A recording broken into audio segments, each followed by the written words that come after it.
Hey guys, welcome to another episode of YBC Talks. We missed a week here, but we're back and we're going to be talking about AI therapists. We're kind of going into a little controversial stuff where should we trust computers to help us with mental health? And should we trust computers to help us get better? Is this good? Is the algorithms that they're putting in helpful? Or is it more harmful? I'm really curious. I have Sean today. I'm really curious on what his opinions are on this. So starting off, Sean, do you think that AI therapists could replace regular therapists? What are your thoughts on that? It's a really interesting question, and it's a very nuanced answer. And for both, we have to get into why people are using therapy, what they want to get out of it, and what different kinds of therapy really are. And I'll just give you two examples that we could use as jumping off points. So the first is the more traditional person coming to see another person, sitting in front of them and saying, hey, here's what's going on. Here's what I'm feeling. And maybe they want to be heard. Maybe they want advice. Maybe they want someone to sit across from them and unpack what's going on with them, and then help them focus, give them a toolkit of things to use, which comes from years of training and understanding who they're sitting in front of after many different meetings, where they really get to know each other. And then that human connection is paused for an interval, they come back and talk about progress and so forth. So that's what you see. I'll tell you,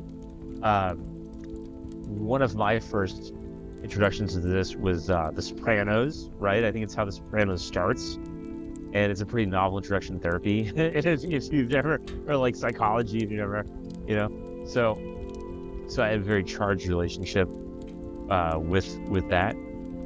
I'm sure that therapy is not always like that. It's not always a mobster going in and meeting a therapist. But I think that's a really good distillation of how important and life-changing and charged that kind of situation can be.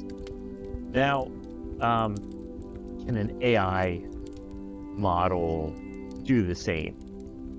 Well, maybe. I guess that's what we'll get into. But then there are completely different use cases of therapy, and one of them is just talking yourself, right? Like getting your thoughts out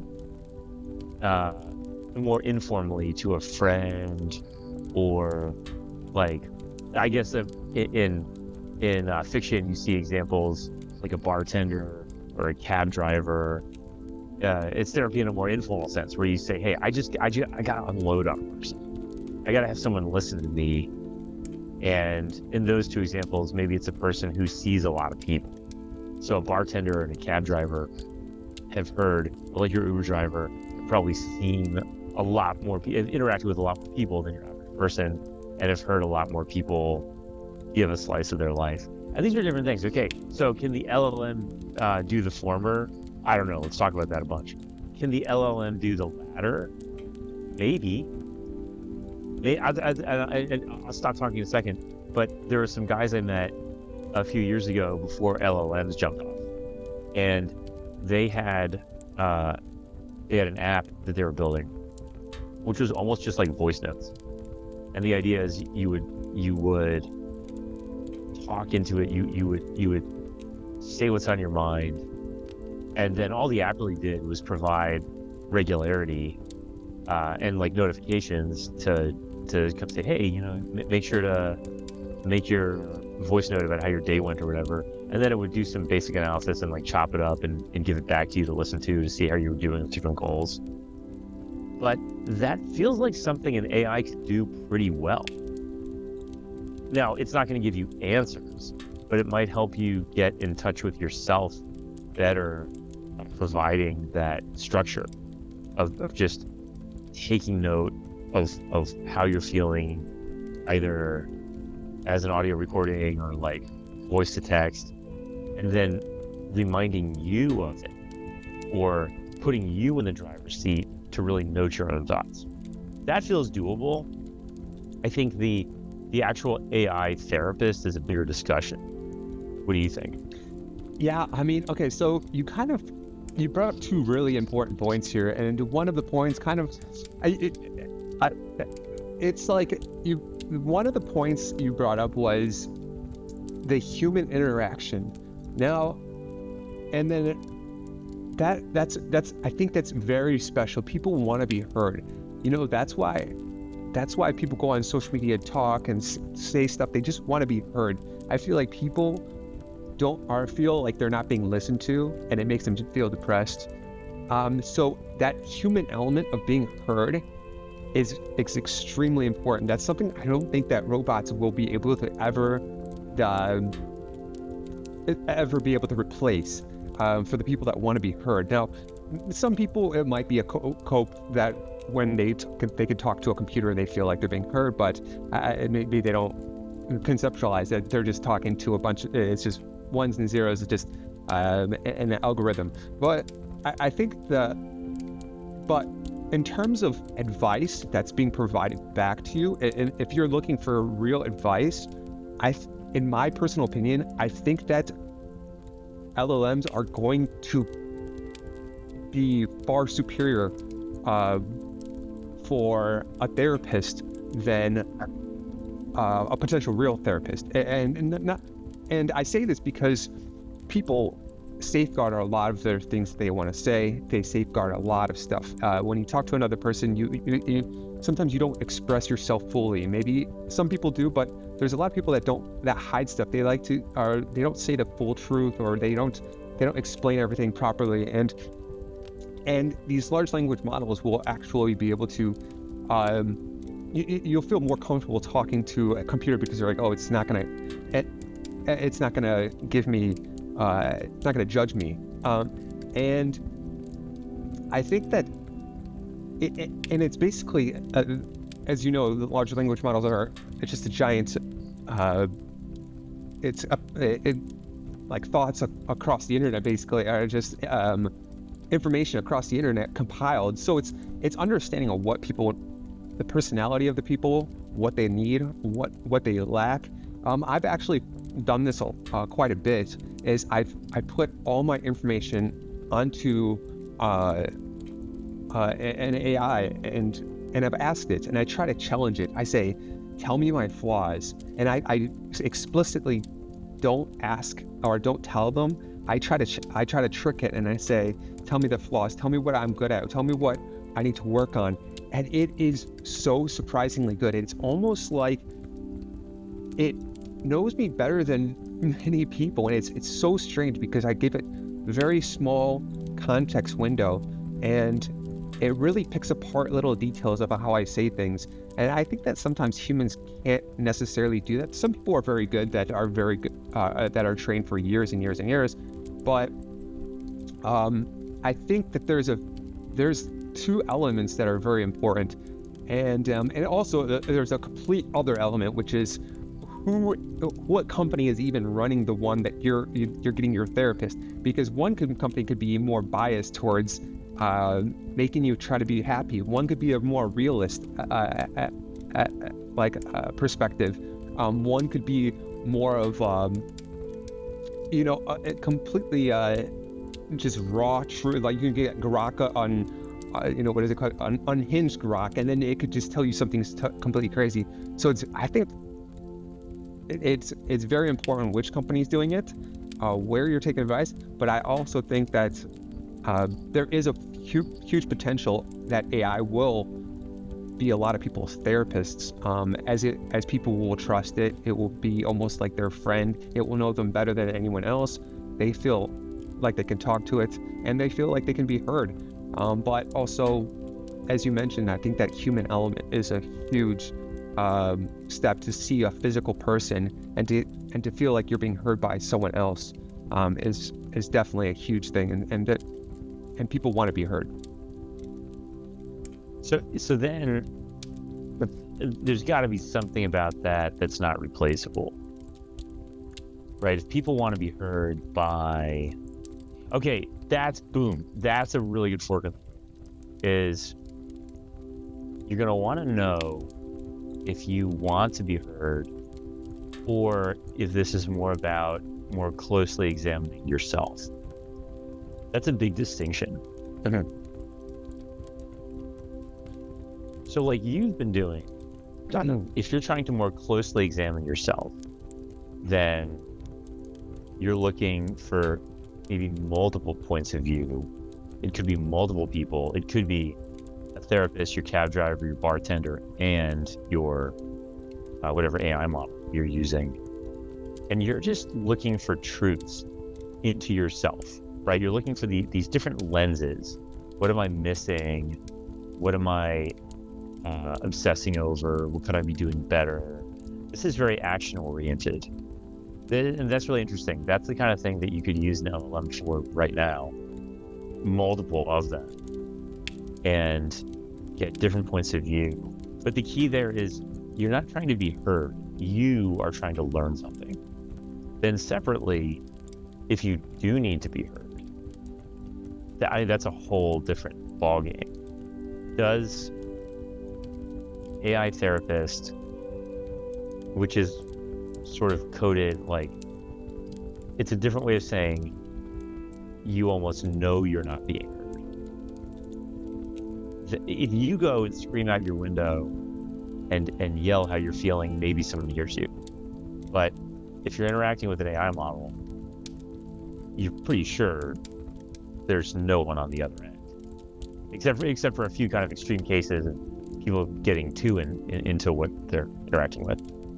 But how would that make you feel if you forget about the privacy concerns and stuff like that?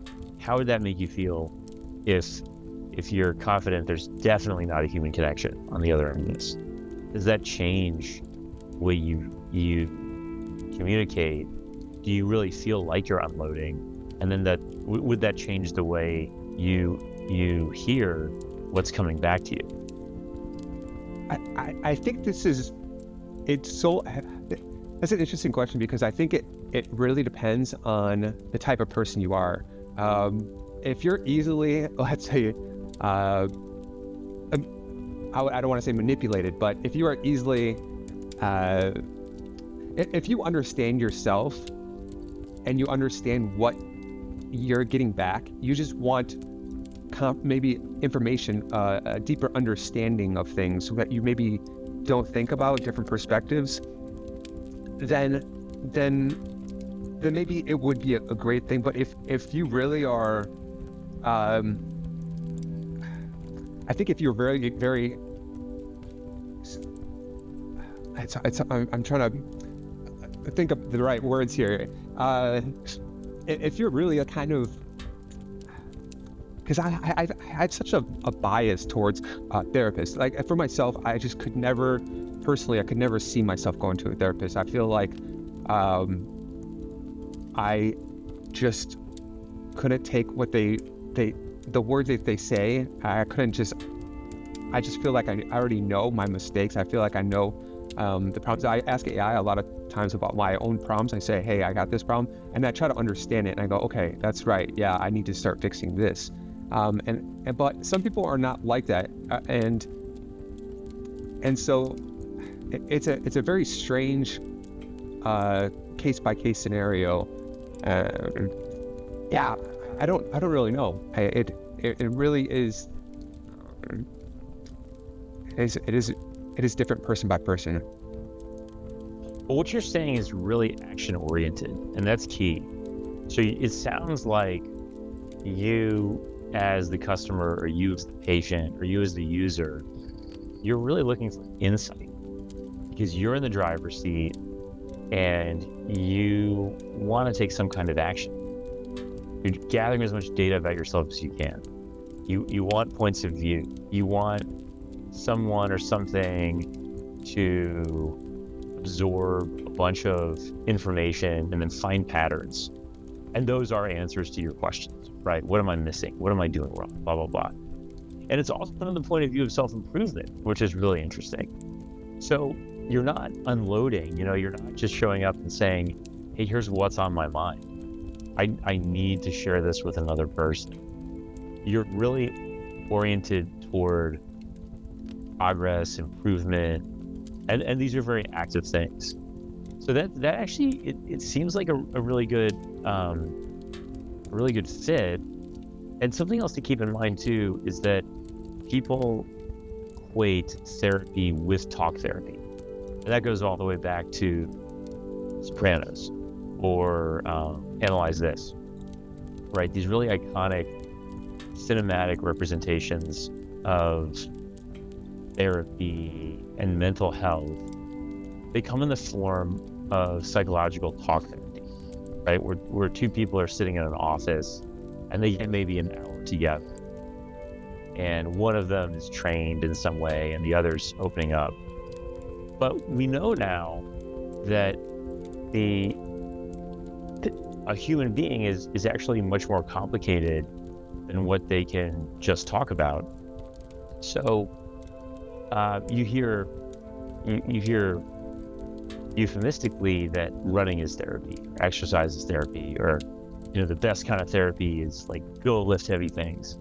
And there is some truth to that if instead of looking for insight, you're looking to change your mental state, your emotional state, then there are other ways to do that aside from talking.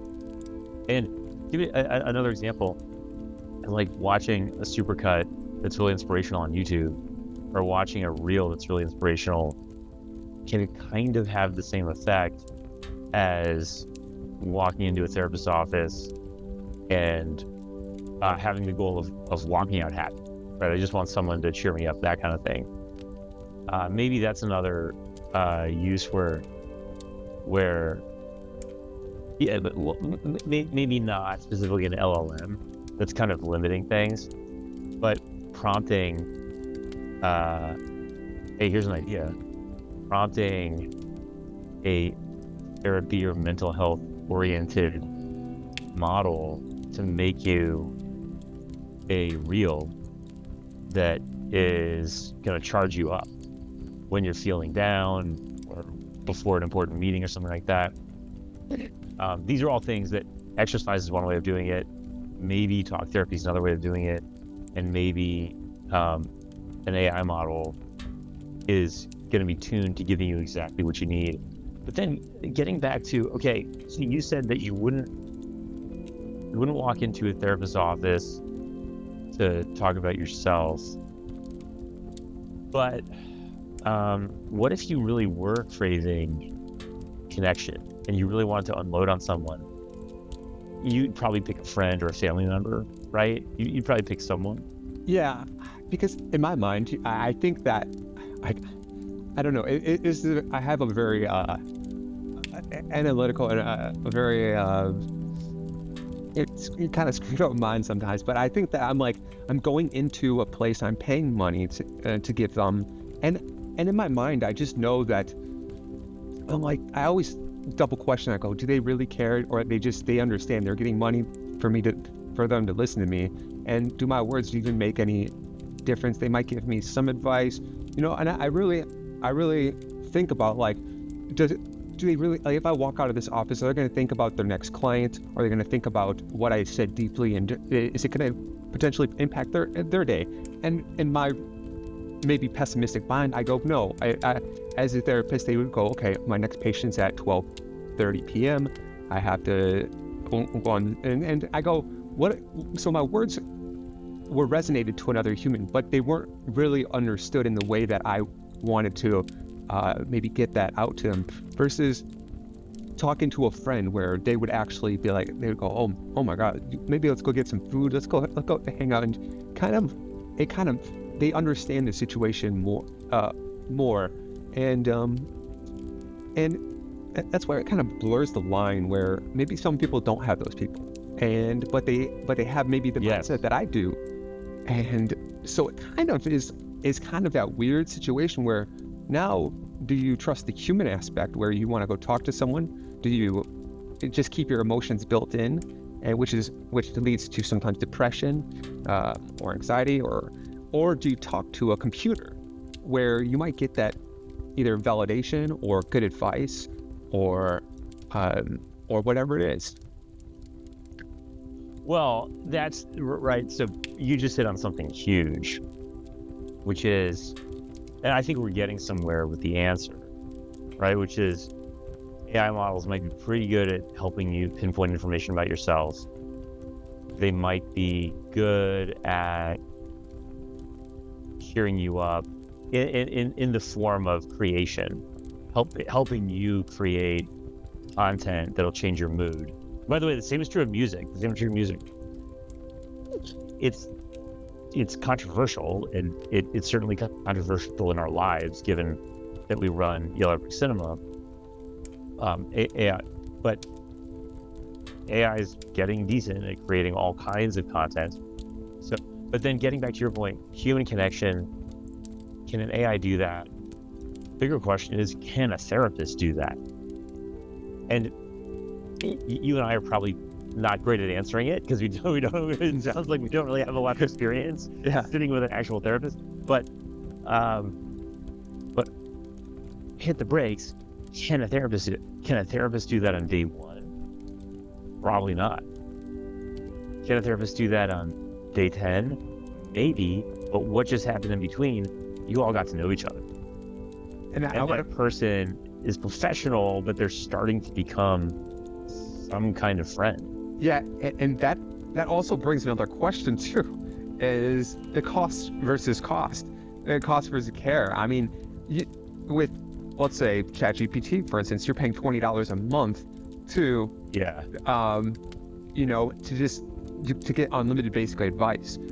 Versus a therapist where each session now costs money. So are you building a relationship with that therapist to get to better know you? Or are you just building to someone that just is looking for another client? Now, obviously there's going to be two aspects to this. There are therapists out there that actually care about their clients, that actually do want to provide the best care. And then there are the opposite, that are money driven, that just want to see you go in and they go, oh, your time is up. We'll see you next week. Boom. Pay at the cashier, and we'll talk about your problems next week. You know, there's two different aspects to that, and I'm curious to see what you think about the cost versus cost, and how real that authentic relationship could be with that therapist versus, I guess, AI, where it's just going to give you the opinion, the same opinion across month by month, as many times as you ask it, or however long it is, as long as you just pay that subscription fee, or maybe not even a subscription fee. You know, it is going to get back to what people want out of this. And it sounds like you and I are both pretty action oriented, but if people want to go talk to somebody, then going into someone's office is a way to do it. But you bring up the cost. And so then you got to ask yourself, well, who can afford to do this? And also, why is it this way? When did this paradigm emerge of these of this being a very serious, from a cost standpoint, a very serious, highly structured process? And it brings up another question, which is kind of an offshoot of this, is like 100 years ago, 1,000 years ago, there were people, but there weren't these structures. So who were the people that we were talking to when we really needed some kind of personal connection? Not a POV, right? You go a lot of people, you and I do this all the time. We do this to each other. We say, hey, what could I be doing better? When you're looking for constructive criticism, that psychologist's office from The Sopranos is probably not where you're heading. And actually, Tony Soprano headed in there because there was no one else he could talk to. Even though he hung out around people who knew everything about him all day long, the one thing they didn't know was he felt like there was no one he could talk to with this burdensome stress. And finally, when he unloaded it, he felt momentarily free. Now, like 1,000 years ago, you're not going into a psychologist's office because there wasn't this broadly defined profession. So why is that? why is this the only outlet a lot of people have today? Because I think the answer to that question is going to really determine whether or not AI can fill the void. So just to reiterate, you're asking why this element of pay for advice versus maybe a system where I'm thinking pay for connection. Yeah, because advice we're thinking. I think you and I agree. You can get it from a model, AI model. You can get it from a friend. You can get it from a guy you just met. You know, like you want advice on I give you a very simple example. It's not you as a person or what's on your mind, but you show up at a basketball court and you start shooting and you're not hitting, and you say to whoever's there, hey, just watch my shot. What am I doing? Right? Am I doing something weird? What's going on?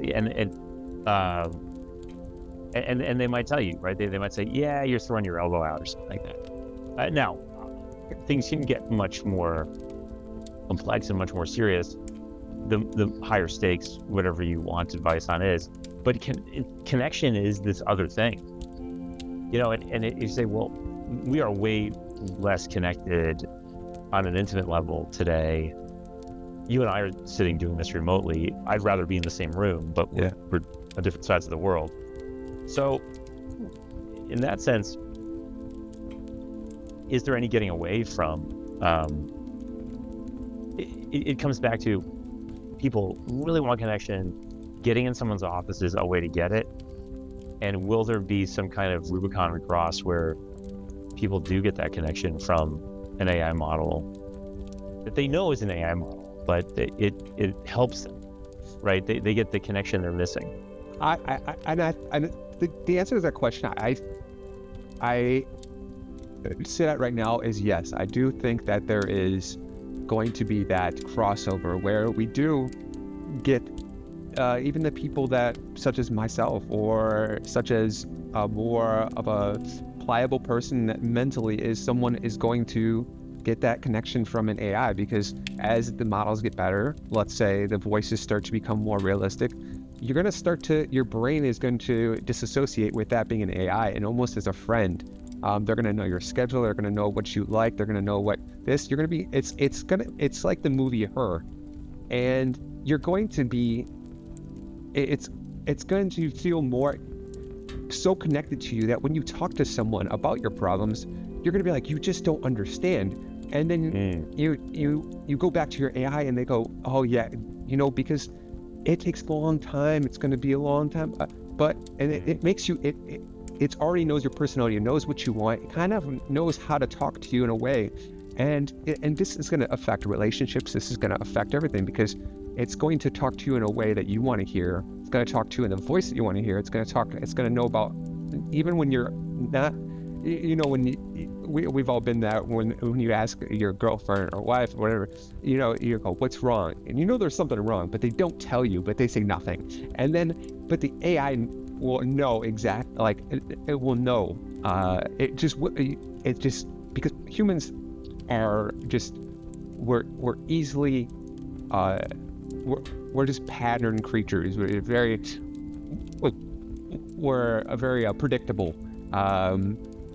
And so you can catch on patterns, and AI is very good at catching on patterns. And it's only going to get better. So it's going to be a very interesting future. And I think there is going to be that paradigm shift between where people will put more trust into AI as a friend and companion than a real person. And we've seen it now where more people are coming off as being more isolated now. People are staying home more. People are not going out. Alcohol is the lowest it's been in Gen Z since Gen Z. I think. They're the lowest consumers of all generations. And so it really shows that people are not going out as more. They're not bars and clubs are not as packed as they used to be, and they're more staying at home and being isolated. And so you need that companion, and it's going to be providing that. Yeah. It's also going to get way better. It's going to get way. We're on the dial. I mean, just think about how ChatGPT launched in December 2022 or 2023. I forget which year, but this is just a few years ago, and already it is sweeping through every company, organization, government, everything. And this is just in a few years. I mean, we're talking about in 10 years. And this is if we're following even Moore's law, where technology doubles every couple of years. I mean, it's just going to be insane. And now, do we trust this? Is this something that we want? And who's telling it the advice? And where is the programming advice coming from? And is this but it's the same with therapists. You're going to get different advice from different therapists based on their background, their how they grew up, and their background. Yeah, it's a huge difference. I mean, different people. If something does happen, let's say someone does, what are the safety guardrails on this, and who's at fault here?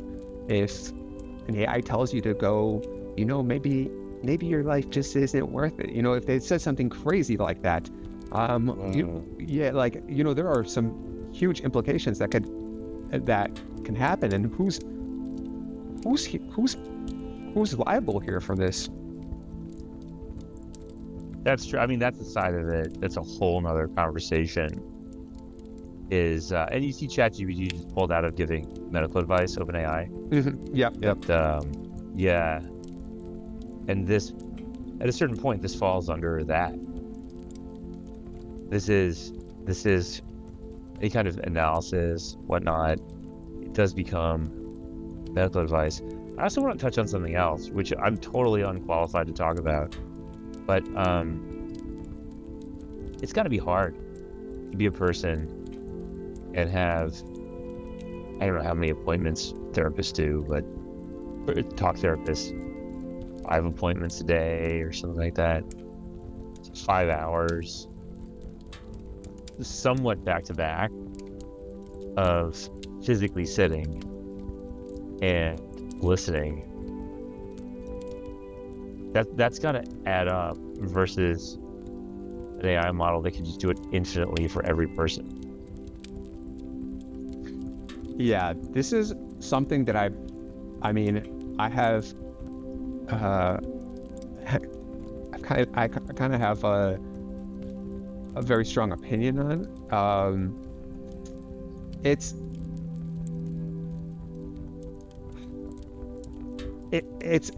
because, as I mentioned, therapists kind of all grew up in. There's different reasons why people became therapists. Maybe there's a childhood trauma. Maybe there is because they want to help people. Maybe they're very good listeners. Maybe they're doing it for the money aspect. And so, I mean, and all jobs are like this. You work really hard. You work a 12-hour shift as a nurse. By the end of the job, you are drained. You probably are not as in tune as you were 8 hours ago, 12 hours ago. And I don't know. I just sensitive subject because it's case by case. Every therapist is different, and what is the motives behind it, and why are they doing it, and does it degrade over their therapy sessions, and are they really I did hear a case study about therapists.